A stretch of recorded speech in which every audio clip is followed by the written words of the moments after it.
Good afternoon. I am Chloe Adcock, and I am working on my reading endorsement through Valdosta State University. So today I want to share with you a little bit about what I have learned over the course of the semester when it comes to reading strategies and their impact on our students' learning. Even if you are not a reading teacher, this will be extremely useful to you because it doesn't matter what course you're teaching, our students will be reading. They might be reading your specific content and having to learn, and whether it is memorize, make meaning, analyze it, synthesize information, they will be reading and expected to comprehend that text for a purpose in the classroom. So even if you're not a reading teacher, this again will be useful to your subject. So before we get started about reading strategies, I want you to take a moment to consider, how does this image illustrate teaching?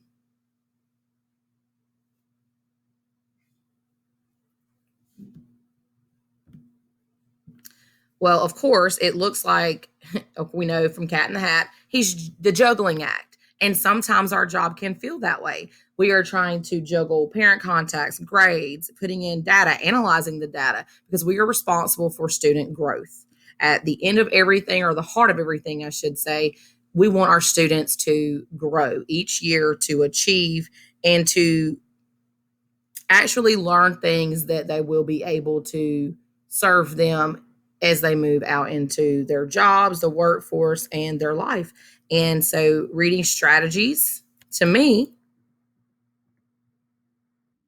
are the key to helping students be able to do that on their own. Once they learn these strategies, it can be useful to them in all parts of their subjects and even in life. So what if I gave you that key to providing students with improved understanding and learning? That key to success, again, is reading in English, reading in math, reading in social studies, and science. And even if you are in a exploratory class, in chorus, if you teach art, again, this will help. If you are reading, then you can use these strategies. So this is the problem right now currently. And these scores are from the 2019 Georgia milestones, because of course we did not take them last year due to COVID. This is a major problem that we all have got to work on in our building, is our students are below grade level with their reading. These are our Lexile averages for the year of 2019. So our current eighth graders were 55%, 55.4% were reading below grade level. Current 7, 30%, current 6, 39%.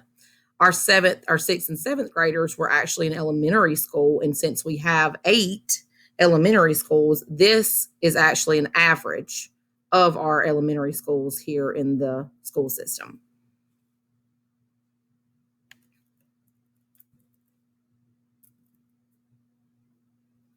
So how do you teach reading even if you don't teach reading?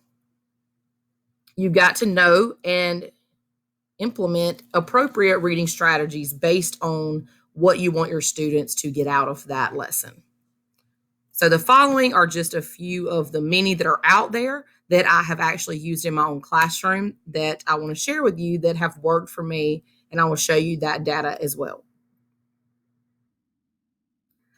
If you have gone through the ed program, of course, been teaching for a while, pretty sure you know about an anticipation guide. This is great before reading. Great before reading. I personally love it because my students, my eighth graders, absolutely love to talk, but I need you to be talking about something that is on topic, something that is actually going to be beneficial for us as our lesson, for our lesson. So anticipation guides are great ways to begin conversations and their thought process about whatever we are going to be discussing that day. It doesn't even matter. It could be informational text. It can be a novel, a short story, but whatever we're doing, this works really well before reading. What I love about this strategy, though, is sometimes we might give them an anticipation guide, get them talking, get them conversing, and then we never go back and